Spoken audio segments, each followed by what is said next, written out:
Assalamualaikum warahmatullahi wabarakatuh. Pada hari ini kami akan mempresentasikan tentang eh, hasil diskusi kami tentang Instruction Set Architecture and Design dengan referensi buku Fundamentals of Computer Organization and Architecture. Oke, di sini ada anggota-anggotanya, yaitu yang pertama ada saya sendiri, Ananda Riki Fauzi, kemudian ada Raihan Muhammad Asmi, dan juga Aska Rama Daninda. Kemudian kami membahas tentang 4 hal di sini. Yang pertama adalah memori, lokasi, dan operasi. Kemudian ada mode pengalamatan, jenis instruksi, dan juga contoh program. Baik, yang pertama adalah memori, lokasi, dan operasi yang akan dibawakan oleh saya sendiri.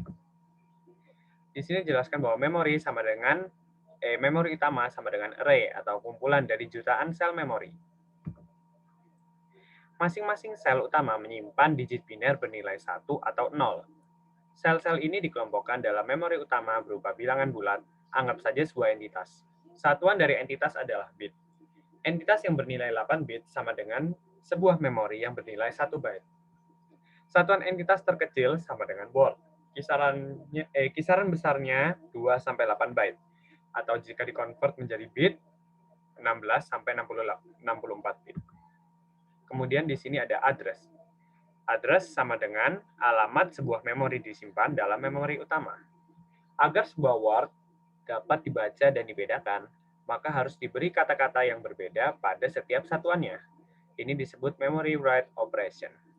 Kemudian digunakan untuk mencari atau membaca data yang tersimpan pada sebuah memori di dalam memori utama. Ini disebut memory read operation. Kemudian memory read dan write operation ini semuanya terjadi di dalam CPU. Memory read operation system. Word yang akan dimuat atau disimpan dalam sebuah memori harus dimuat oleh CPU pertama kali dan pada register tertentu. Memori data register.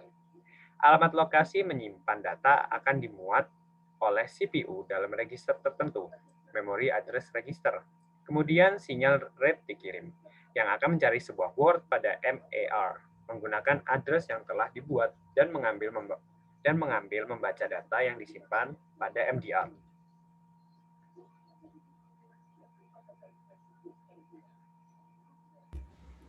Dua, mode pengalamatan. Immediate mode, proses penyalinan data yang berukuran byte atau word di mana prosesnya langsung ditujukan kepada registernya. Data yang dipindahkan di sini adalah suatu nilai atau bilangan tertentu atau bisa juga berupa konstanta. Data dari immediate mode addressing ini bersifat konstan karena hanya melibatkan konstanta dibandingkan data yang bisa berubah secara kondisional atau variabel. Direct mode, suatu proses penyalinan data dari register ke register atau di dalam memori.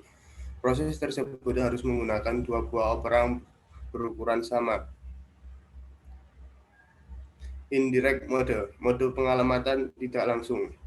File alamat mengacu pada alamat word di dalam memori, yang pada gilirannya akan berisi alamat operan yang panjang atau untuk mentransfer data byte atau word antar register dan lokasi yang alamatnya ditujukan oleh isi suatu register.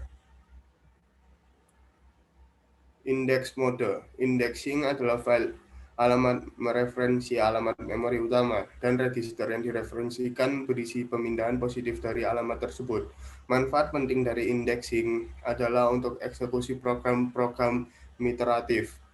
Index register plus address path instruction. Kemudian dari hasil tersebut didapat alamat baru dan isi dari akumulator. Mode lainnya, satu relatif mode. Register yang direferensi secara implis adalah program counter (PC). Alamat efektif didapatkan dari alamat instruksi saat itu ditambahkan ke file alamat. Program counter plus address path instruction. Kemudian dari hasil tersebut didapat alamat baru dan isi dari akumulator. 2. Auto-increment mode digunakan bersama dengan pengalamatan register atau register indirect yang diterima dari R1 yang diinstrumenkan. Plus 1. Auto-directment mode digunakan bersama dengan pengalamatan register atau register indirect, yaitu diterima dari R1 yang sermenkan. Dideskripsikan.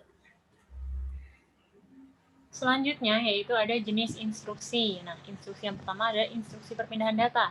Digunakan untuk memindahkan data dari satu lokasi ke lokasi lain. Nah, apabila memori dilibatkan, itu menetapkan alamat memori dan menjalankan transformasi virtual ke alamat memori aktual. Selanjutnya, operasi set instruksi untuk perpindahan data sendiri ada move, yaitu untuk memindahkan word atau block dari sumber ke tujuan. Selanjutnya ada load, yaitu memindahkan word dari memori ke prosesor. Selanjutnya ada store, itu memindahkan word dari prosesor ke memori. Push untuk memindahkan word dari sumber ke bagian paling atas stack. Dan yang terakhir ada pop, yaitu memindahkan word dari bagian paling atas sumber. Selanjutnya yaitu instruksi aritmatika dan logika. Yang pertama, itu merupakan salah satu bagian dalam dari sebuah mikroprosesor yang berfungsi untuk melakukan operasi hitungan aritmatika dan logika. Nah, contoh operasi aritmatika sendiri itu adalah operasi penjumlahan dan pengurangan. Dan untuk contoh operasi logika itu ada AND dan OR. Nah, untuk operasi set instruksi untuk aritmatika sendiri itu ada add untuk penjumlahan, subtract untuk pengurangan, multiply untuk perkalian, divide untuk pembagian, increment untuk penambahan, dan decrement untuk pengurangan. Selanjutnya, ada instruksi pengurutan. Digunakan untuk mengubah instruksi yang dijalankan.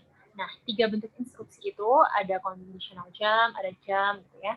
Yang conditional jump sendiri itu untuk menguji persyaratan tertentu dan membuat dengan alamat tertentu atau tidak melakukan apa tergantung dalam persyaratannya.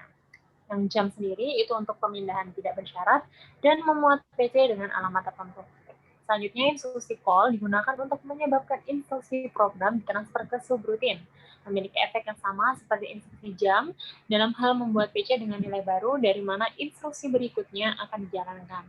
Nah, untuk operasi set instruksi pengurutan sendiri, untuk operasi logika itu ada AND, OR, XOR, NOT, ada compare untuk melakukan perbandingan logika, dan shift untuk melakukan pergeseran ke kiri atau ke kanan dengan ujung yang terjalin.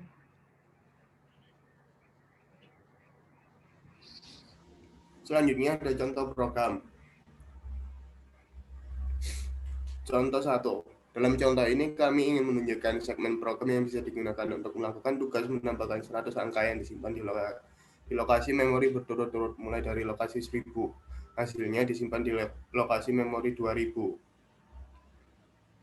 Contoh 2. Dalam contoh ini, pengalamatan auto increment akan digunakan untuk melakukan tugas yang sama dilakukan pada contoh 1 atau contoh sebelumnya.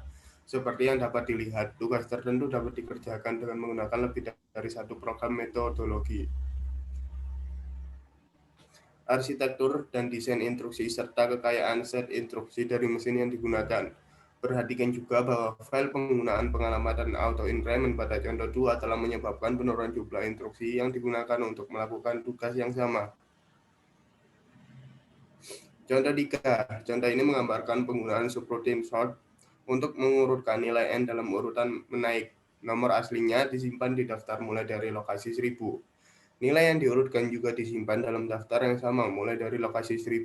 Subroutine mengurutkan data menggunakan teknik bubble sort. Contoh 4. Contoh ini menggambarkan penggunaan subroutine sort untuk mencari nilai file dalam daftar nilai n. Kami berasumsi bahwa daftar tersebut awalnya tidak diurutkan dan oleh karena itu pencarian brute force digunakan. Dalam pencarian ini, nilai file dibandingkan dengan setiap elemen dalam daftar dari atas ke bawah. Isi register R3 digunakan untuk menunjukkan apakah file ditemukan. Elemen pertama dari daftar tersebut terletak di halaman 1000. Contoh ini menggambarkan penggunaan subroutine sort untuk mencari nilai file dalam daftar nilai n, atau seperti pada contoh 4. Baik, terima kasih atas perhatiannya. Jika ada salah kata, kami mohon maaf. Kami tutup dulu. Wassalamualaikum warahmatullahi wabarakatuh.